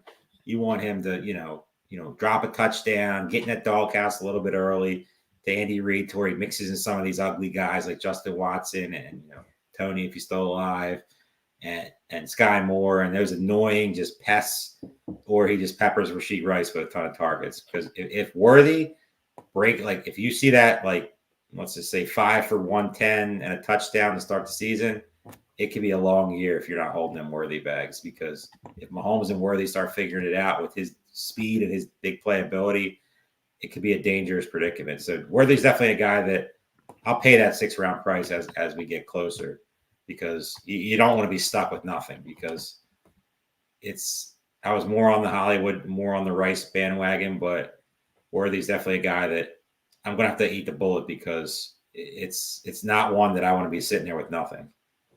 Turp, not to bring back bad memories, I heard you saying the exact same things 2 years ago with Sky Moore. Yeah, so hopefully I'm right this time. Yeah, Turp, I got to ask you, beyond the holdouts, which we've discussed, and we kind of already discussed the Chiefs. Mm-hmm. What's the biggest like situation you're monitoring that has could have the most impact over the next weeks? I want to ask the chat too. Like, is there one maybe spot, one position group, just one kind of injury lingering concern that is like your chief focus for the next 2 weeks and could severely alter kind of ADP? Number one is probably the backup running back in San Francisco. Jordan Mason was the hot name, guy moving up the draft boards, got banged up. Elijah Mitchell, always banged up, not much press on him. But is that coach speak? They're saying Jordan Mason's going to take the job, or was it always Mitchell's job? And they're just kind of like letting him go, relax a little bit, stay healthy. That's a job that I'm definitely watching. Denver's definitely something to watch because, it's been a roller coaster of a, running back room. First, it was Javonte Williams getting cut. Jaleel McLaughlin got all the early training camp hype. Then that kind of fell off, and it was like Estime moving up, and then it was P. Ryan playing, and then the usage on the last preseason game was Jaleel McLaughlin ahead of Javonte Williams, snap wise with the starters. So that's definitely something to watch. The backup running back job in Houston, massive something to watch because Joe Mixon, missed a lot of time. He's up there. He's getting a little up there in age. I know he's still young, but wear and tear on a guy who's got a lot of carries. Dameon Pierce seems to be on his way out or not in the favor of the coaching staff. They've never liked the way he run the ball in the scheme. Is Cam Akers back? It seems like he's running hard.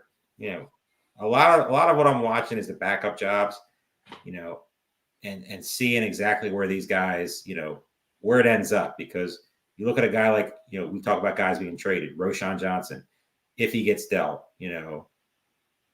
there's certain players that are deeper that like it might not matter right now, but they'll be worth by the time that we sit in Vegas and draft the Planet Hollywood, that will be worth 18th, 19th round draft picks because, I'm trying to think of a name. I mean, it makes a lot of sense. I'll say this while you think. Obviously, we removed the holdouts. That is number one, like by far. Right? Jamar, Ayuk, and CD. But beyond that, you would think it's probably because a lot of the injuries have kind of narrowed themselves down to we know where they're at. The ADP has taken that into account. Like we know Gibbs, thankfully, is kind of minor. He's ready week one. Same with Laporta. Mm-hmm. So a lot of the situations to watch are affecting these kind of late round dart throws. But I mean, if I asked this question last year, it might have been, hey, Kyron Williams, what is the Rams running back usage? Like that would have been one of the answers to this last year. And that obviously had a dramatic There's just impact. So many positions like Chargers. We didn't even talk about that. Like who are you excited about drafting from the Chargers? Like, are you excited about Gus Edwards? No. Are you excited about J.K. Dobbins coming off an an injury, ACL? No. Do they add somebody that might excite you? Like, I mean, does Kamani Vidal back from the dead? Like, that's probably one of the bigger ones. Looked good in his preseason game. It's obviously reports of his demise were greatly exaggerated. Yeah, I mean, you just look at some of these positions. It's like there's so many questions at their running back position. That's why, like what Abib said, makes a ton of sense. If you can secure that top running back, no matter who it is, if you don't miss out on the top 3 or 4, and you don't get an Etienne or Henry, Kyron Williams, if you're a believer, things like that. Your running back 2 guy could literally be just a bunch, and just like you just piece it together. You guess right, you get it, you figure it out. You take the guys who seem like they make the most sense, on your build, and then you draft the high upside guys like a 14th round Marshawn Lloyd, or a 15th round Kendre Miller, or guys like that. That could. Is it in the range of possibilities? Yeah. A 17th round Alexander Madison, not something I'm ever going to do because I know Alexander Madison sucks. If he beats me, he beats me. I will say really what it comes down to. A good one in the chat, Cal Trice mentioned especially when you factor in the holdout by Jamar Chase is, hey, that Bengals currently wide receiver 3, Yoshivas, Burden, that could really play because who knows, that could be wide receiver 2, and we know T. Higgins doesn't really stay healthy. So also, like, what does that do to T. Higgins? Let's just say Chase is not signed for the regular season. Where does T. Higgins go? You can make a case he's right up there in the Puka, Harrison, London category. Let's say nothing changes. Nothing changes. Where does Chase go in Vegas? And then where does T. Higgins go in Vegas? Let's say I'm assuming something will have come out, but let's say we get that's a wild. Let's say we get to kickoff weekend. It's like we don't know if Jamar Chase is going to play or not. Like, what is happening to those? It'll remind you a lot of the Ezekiel Elliott situation from a couple of years ago, where he didn't sign until like I forget. I think I remember like the Saturday or the Friday, like right before the season started, and it just made him fall in drafts, and then like at the very end get drafted really high. It's a wild card situation. If Chase is not there, like throw an Ayuk in there too. What if he's not signed? I don't think there's any way he's not, but Debo should get. You're going to see some Debo 1-2 turn guys. You're going to see, Higgins get up in the mid-second round. You're going to see Chase fall to where? Like, if you're a team with Christian McCaffrey or Breece Hall or Bijan Robinson, let's just say Chase hasn't signed, and you see Chase in the second round. You not taking him? I think that some of it is, I know he was a little banged up, but the Jonathan Taylor is going to be like embedded in people's minds. Like, hey, could these guys like miss their max of like 4 games? The Chase thing is just weird to me because he has 2 years left on his contract, so he has no leverage whatsoever. And yeah, they're going to try to get it done, and like it's just a big distraction. But like, it's just also we've said it, like coming back. Yeah, I assume they've been working out on their own, but there's something to say that you're not getting training camp reps. You're not going to be in probably complete 100% shape like you would have if you were at training camp.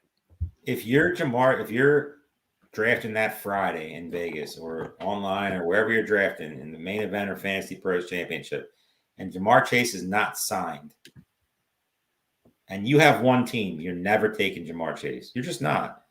And if you're these guys who are, building, their portfolios, it makes a ton of sense to mix in the Chases. Okay, let's just hypothetically say he doesn't sign all year. That doesn't mean your team's dead.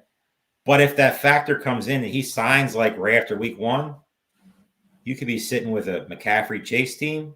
How many of them are in this contest? 0.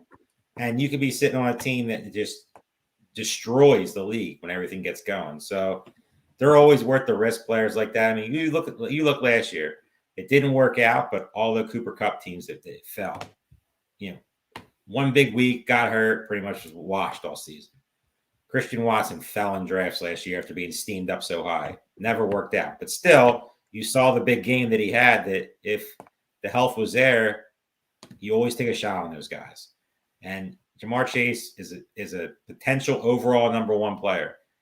It's always worth the risk. And unless I see something that's just like, all right, they don't care and they're just going to let him sit out all season, I'll take those chances, especially, in a draft like that where people are going to be scared to take him because, obviously you're spending a lot of money. Turp, I got to ask maybe a specific build. We kind of talk, especially in these weekly managed, of maybe handcuff running backs do have more value. But an interesting one was Team 1 took Aaron Jones and Ty Chandler. I know you've been on the record, you like Ty Chandler. Honestly, with kind of the uncertain quarterback situation, we don't know how Sam Darnold will perform. I mean, very well could lead to Justin Jefferson getting peppered with targets. Also, both those running backs getting peppered with targets. And obviously with Aaron Jones' injury history, kind of like that. A 7th round Aaron Jones and then a 10th round Ty Chandler. You're probably going to have some weeks you're going to have a pretty good running back. I like that. I have no issues with that at all. You didn't spend a ton of capital on him. And with the build, he did a good job of, not overpaying for either. I like Ty Chandler more. But, that doesn't mean I'm not going to totally ignore Aaron Jones. I mean, his health is his issue. And, like Abib said with, Devontae Adams, Aaron Jones, on a 1-year deal, on a prove, he's trying to get paid after Green Bay pretty much just sent him to, away for nothing. A guy who's pretty much built his career there.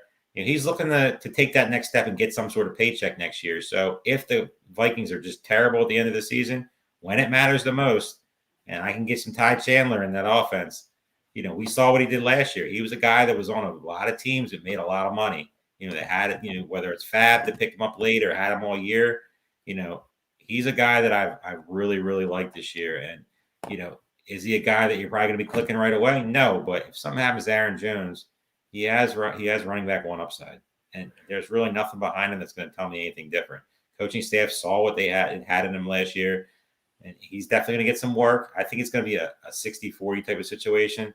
A lot of people think it's going to be like an 80-20, 70-30. I just don't see that with Aaron Jones. It's not like they're that much invested in him. So Chandler is definitely, one of the guys I like the most, and I don't mind doing that, because if one guy gets hurt, you could be sitting on, you're sitting on build, a top 12 running back potentially easily. Each week. And an offense is going to be behind. It's going to be dump down, dump down, dump down, dump down. And they're, it all counts for fantasy football.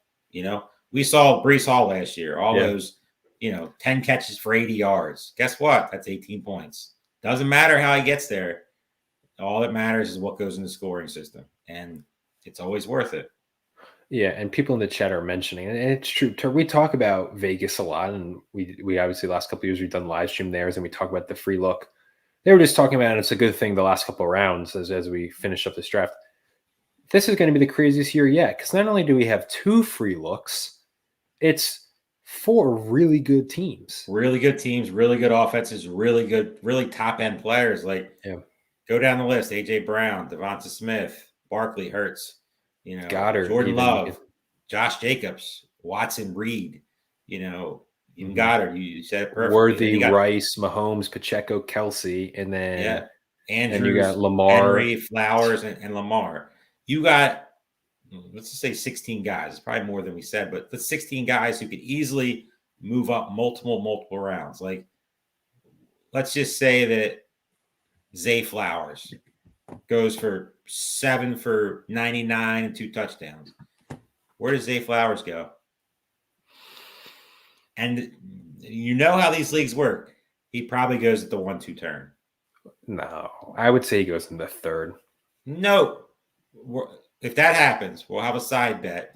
Repeat this stat line. 7 for 99 and 2 touchdowns. Yeah, I think so he's going. 28 I think he goes mid second, and I could see somebody 1-2 turn. 1-2 turn is silly for with the uncertainty at the 1-2 turn. It's not. No. People get weird with these points, man. I'm telling you. I know. I am fully aware that they do, but I think Zay Flowers has enough, and the Ravens will just have enough uncertainty in their passing game that he doesn't get it. The bigger one is where does Andrews go? What if Worthy does it? Worthy goes for let's even say 5, 120, and 2. Second round. Third, second. Yeah. Like he passes Rice. Assuming Rice doesn't have a big height that surrounds him, with the height that surrounds him, these guys, that's why I have a couple mains that I'm adding late, and I'm just trying to debate whether do I do it before?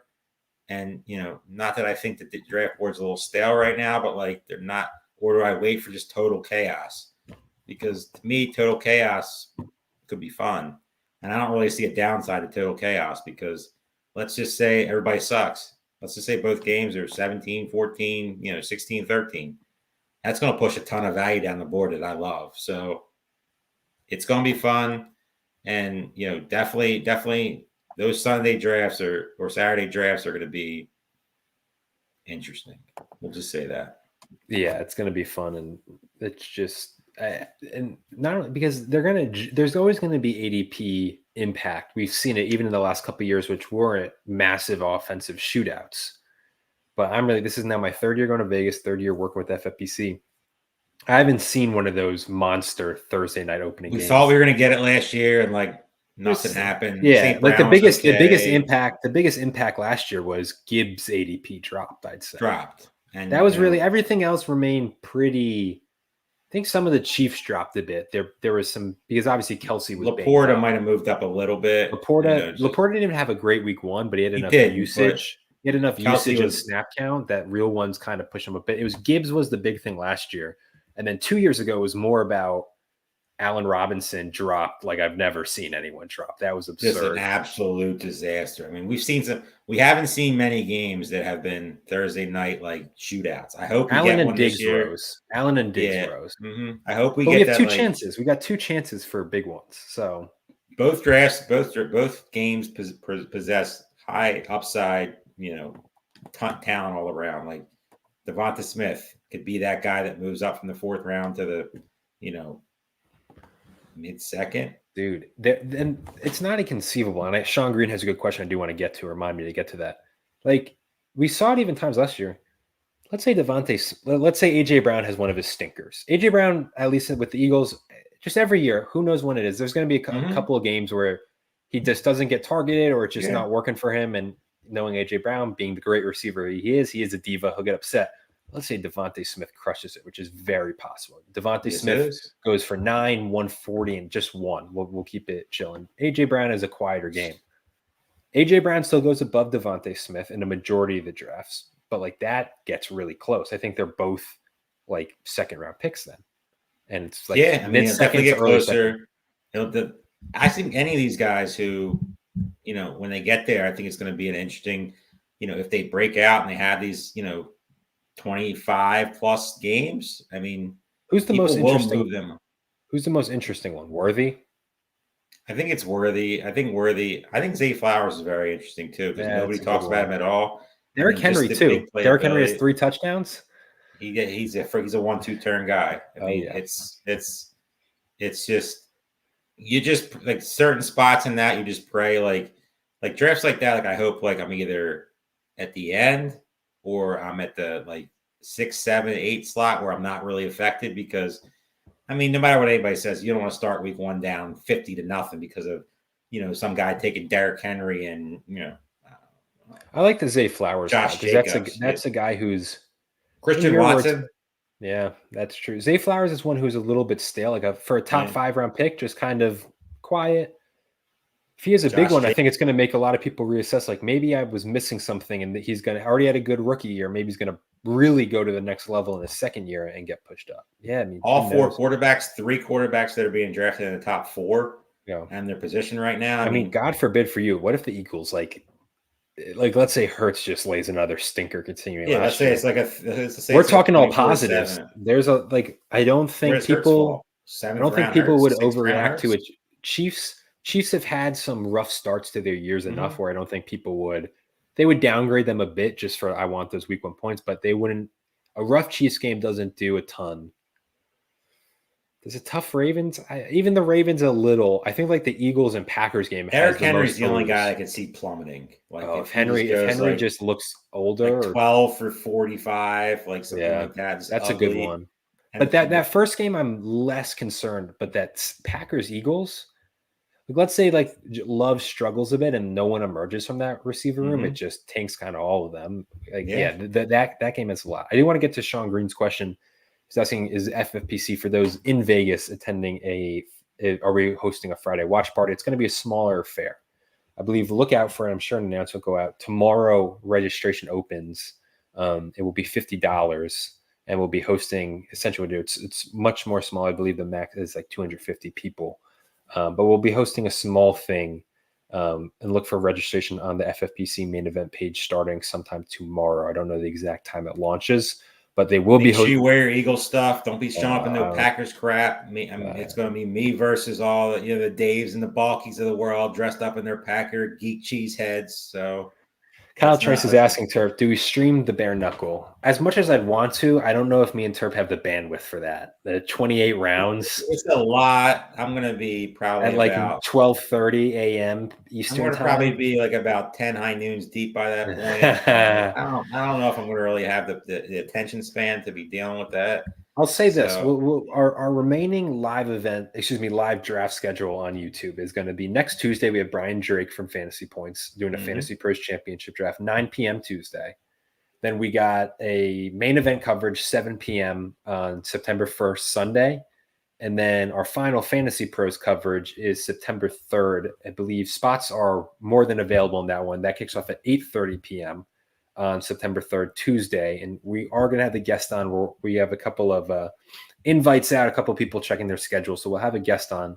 And we have not finalized it, but currently in the plans, me and Turp will be doing either 10K or 5K high society or varsity league there in Vegas. Live in Vegas.